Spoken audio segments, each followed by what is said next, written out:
అందరికీ నమస్కారం అండి. అందరూ ఎలా ఉన్నారు? నేను చాలా బాగున్నానండి. మీ అందరూ కూడా బాగుండాలి. ఆ హరిహరాదుల యొక్క కృపా కటాక్షాలు అందరూ కూడా కలిగి అందరూ సుఖంగా ఉండాలని కోరుకుంటూ, కార్తీక మాసం మనకి పూర్తి అవ్వగానే వచ్చేదే మార్గశిర మాసం.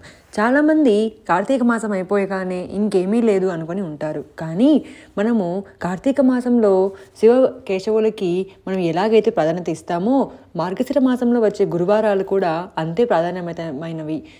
ఆ మార్గశిర మాసంలో వచ్చే గురువారాలని లక్ష్మీవారము అని కూడా అంటారు. ఎందుకంటే లక్ష్మీవారంలో మనం పూజించినట్లయితే లక్ష్మీదేవి యొక్క కృపా కటాక్షాలు మనకు లభిస్తాయి. అయితే ఈ 2024లో మనకి ఎప్పుడు వచ్చాయి?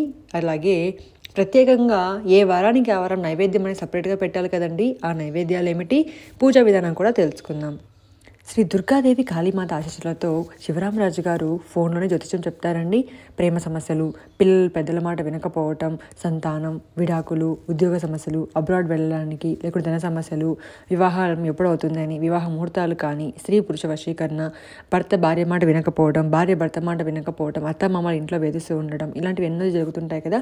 వాటన్నింటికి పరిష్కారం మీకు ఫోన్లోనే తెలుపబడుతుంది. ముఖ్యంగా మనము డిసెంబర్ నెలలో మార్గశిర మాసం అనేది ఎప్పుడు ప్రారంభమవుతుంది, దాంతోపాటుగా ఈ మార్గశిర గురువారాలు అనేవి మనకి ఎప్పుడు వచ్చాయో తెలుసుకుందామండి. మార్గశిర మాసం అనేది అమావాస్య అయిపోయిన తర్వాత డిసెంబర్ 2వ తేదీ పాడ్యమి తిథి ప్రారంభమవుతుంది.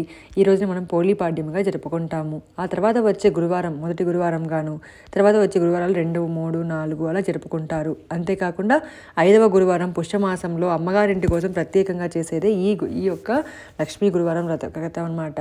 అయితే డిసెంబర్ 5 మొదటి వారము, డిసెంబర్ 12 రెండవ వారము, డిసెంబర్ 19 మూడవ వారము, డిసెంబర్ 26 4వ వారము. అలాగే అమ్మగారింటి కోసం చేసే పుష్యమాసంలో ఒక వారం చేయాలి కదండి. అది మనకు జనవరి 2, 2025 సంవత్సరంలో వస్తుంది.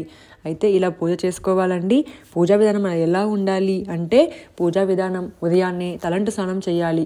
షాంపూ కానీ కుంకుడుకాయ కానీ వేయకూడదు. అంటే ముందు రోజునే మీరు తలంతా కూడా బాగా వాష్ చేసుకొని పెట్టుకొని ఉండాలి. ఆ తర్వాత రోజు ఉదయాన్నే లేచి చక్కగా స్నానం అనేది చేసుకోవాలి. తల స్నానము షాంపూ లేకుండా, సబ్బు అనేది వేసుకోవచ్చు, మీరు బాడీకి వేసుకోవచ్చు. ఆ తర్వాత అద్దం చూడకూడదు, తలలో దువ్వెన పెట్టి దువ్వకూడదు. మీరు అలాగే చీర కట్టుకోవాలి. ఈ పూజ చేసేటప్పుడు ఈ నియమాలు పాటించాలి. అంతేకాకుండా కింద కూర్చోవాలండి, బెడ్ పైన కూర్చోవడం అలాంటివి చేయకూడదు. ఇలా నియమాలు పాటించాలి.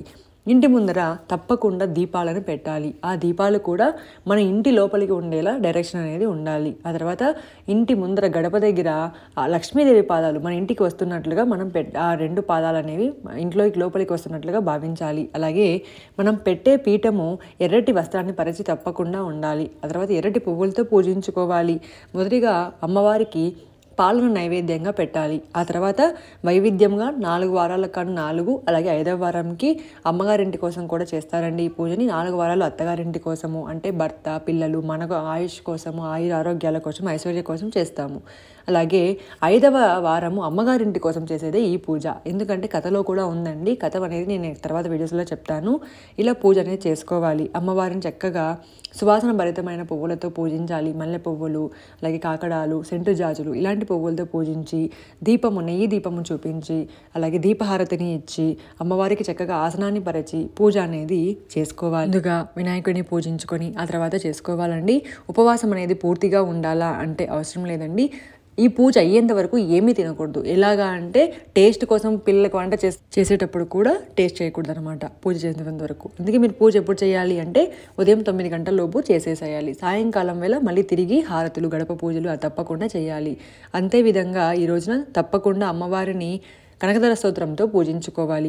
సాయంకాలం వేళ లక్ష్మీ అష్టకాలు, అలాగే అష్టోత్తరాలతో అమ్మవారిని పూజించుకోవాలి. ఆ తర్వాత మనము ఎవరినైనా ముత్తైదును పిలిచి తాంబూలం అనేది ఇవ్వాలి. ఈ మార్గశిర లక్ష్మీ వ్రతంలో అమ్మవారికి సమర్పించిన నైవేద్యములు ఇవేయండి. మొదటి వారము పులగం అనేది చేయాలి. అంటే బియ్యము పెసరపప్పు వేసి చేస్తారు. అది నేను ముందుగా మీకు ఒక 2 days ముందు పోస్ట్ చేస్తానండి. 2వ గురువారము అట్లు తిమ్మనం అనేది అమ్మవారికి నైవేద్యంగా పెట్టాలి. 3వ వారము అప్పాలు పరమాణం అనేది నైవేద్యంగా పెట్టాలి. 4వ వారము చిత్రాన్నము, గారెలు అనేవి పెట్టాలి.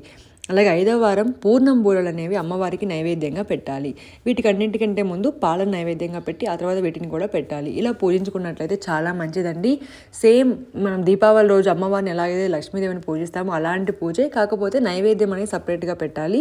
ఒకవేళ మీకు ఆటంకం వచ్చిందనుకోండి మధ్యలో, ఇప్పుడు మొదటి వారం మీరు చేశారు, పులగం పెట్టారు, 2వ వారం చేయలేదు, 3వ వారం మళ్ళీ స్టార్ట్ చేశారు, అంటే 2 వారాలుగా చేసుకున్నారు అన్నవాళ్ళు మీరు అప్పుడు ఏం నైవేద్యంగా పెట్టాలి అంటే అప్పాలే నైవేద్యంగా పెట్టాలి. అట్లు తిమ్మనం అనేది పెట్టకూడదు. అలాగే ఈ 4 వారాలలో ఏదో ఒక వారం మిస్ అయిపోతుంది కదా, కాబట్టి ఒక్క వారం అయినా ఏది మిస్ అయిపోయినా పర్వాలేదు, ఎన్ని వారాలు అయితే అన్ని వారాలు చేయండి. పుష్యమాసంలో వచ్చే గురువారం, ఇవి జనవరి 2 కాకుండా నెక్స్ట్ వచ్చే గురువారం ఎప్పుడైనా కూడా చేసుకోండి. ఇది ఎంత మనకి దేవుడు ఇచ్చిన వరం లాంటిదండి. ఎంతసేపు మనము పెళ్ళయ్యాక మన పిల్లలు, మన భర్త, మన ఆరోగ్యము, మన సంతానము, మన డబ్బు అనుకుంటాం, కానీ అమ్మగారింటి కోసం మనం ఏమన్నా పూజ చేస్తామా అండి? ఊరికే అసలు గోత్రం చెప్తే కూడా, గుడికి వెళ్తే గోత్రం కూడా మన పేరుతోనే చెప్పుకుంటాం కానీ వాళ్ళ పేరు చెప్పాం. కాబట్టి ఈ పూజ అందరూ కూడా చేసుకొని ప్రతి ఆడవారు కూడా వాళ్ళ అమ్మగారింటి కోసం, యోగక్షేమం కోసం. ఇదండి ఇవాళ వీడియో. మన ఆడవాళ్ళందరికీ కూడా షేర్ చేయండి. ఇదేమి ఆచారం ఉంటేనే చేయాలి అని ఏం లేదు. అమ్మవారి పూజ ఎవరైనా చేసేసుకోవచ్చు, తప్పకుండా చేసుకోవాలండి. కలసం పెట్టాల్సిన అవసరం లేదు, మామూలుగా కూడా చేసుకోవచ్చు. అందరూ కూడా షేర్ చేయండి, లైక్ చేయండి, సబ్స్క్రైబ్ చేయడం మాత్రం మర్చిపోకండి. సర్వేజన సుఖినో భవంతు.